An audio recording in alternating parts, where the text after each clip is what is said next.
Hey, how's it going, everybody? And welcome back to Income Views. On this podcast episode, we are going to talk all about Eli Lilly, as well as Novo Nordisk and Pfizer as well.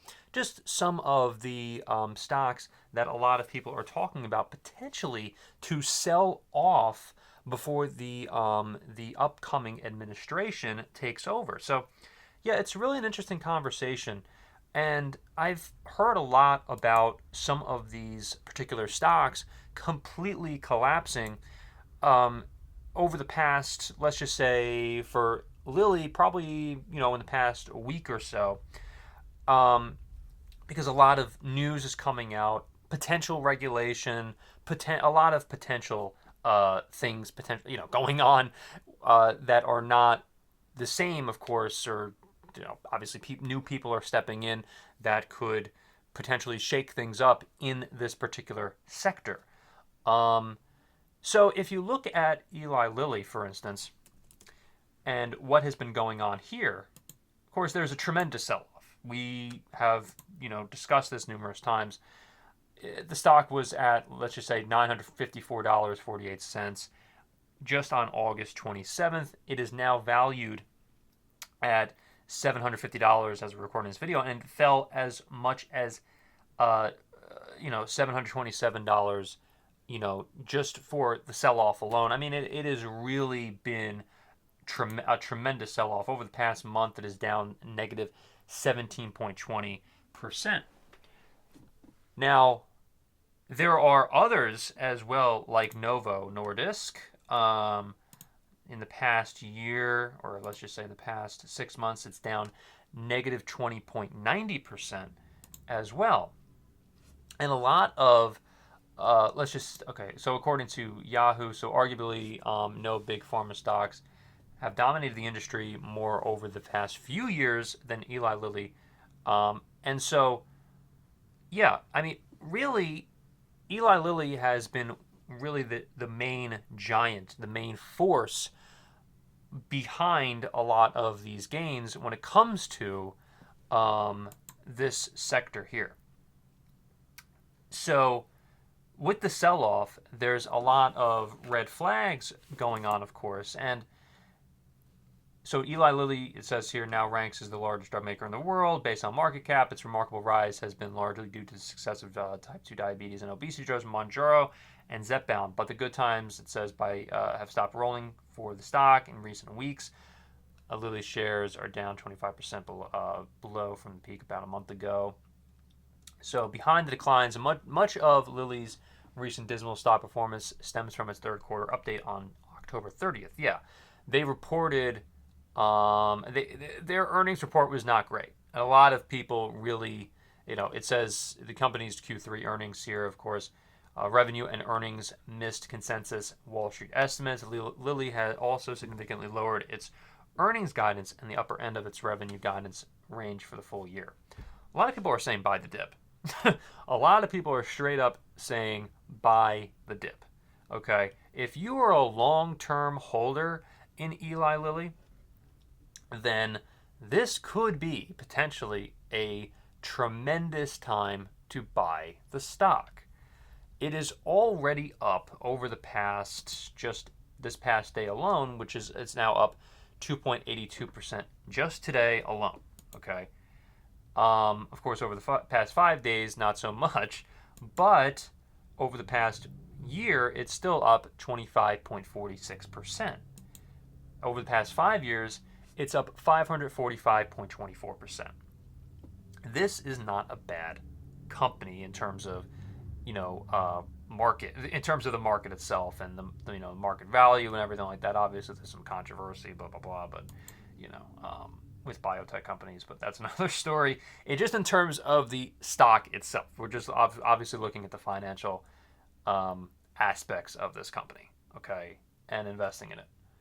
So Lilly, so obviously it talks about Pfizer as well. So Lilly and Pfizer definitely share some common denominators. However, the dynamics of the two drug makers are quite different. For example, these pharma stocks valuations are polar opposite. Yup. Lilly shares trade at 32 times forward earnings. Meanwhile, Pfizer's forward earnings multiple is only 8.3. I've talked a lot about Pfizer, as well, this particular stock, since the pandemic, and not doing too hot.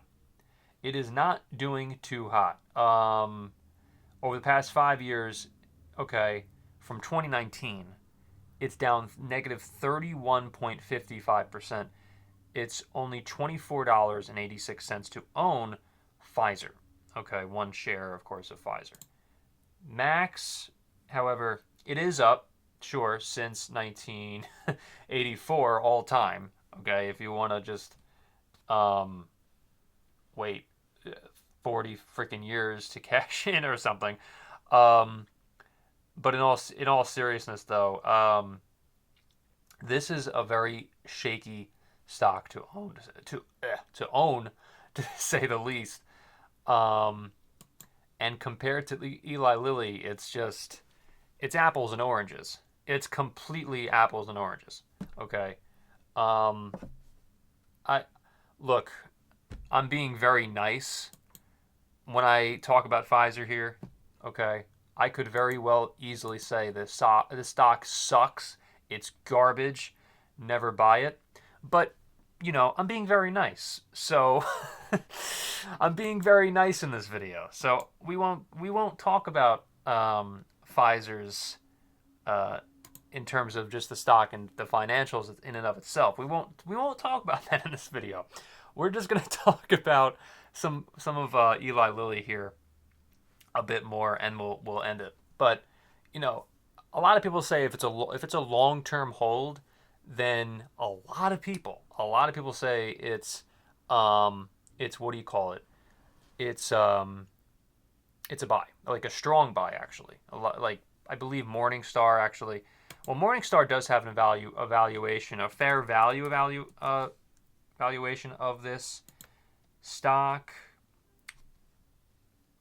of.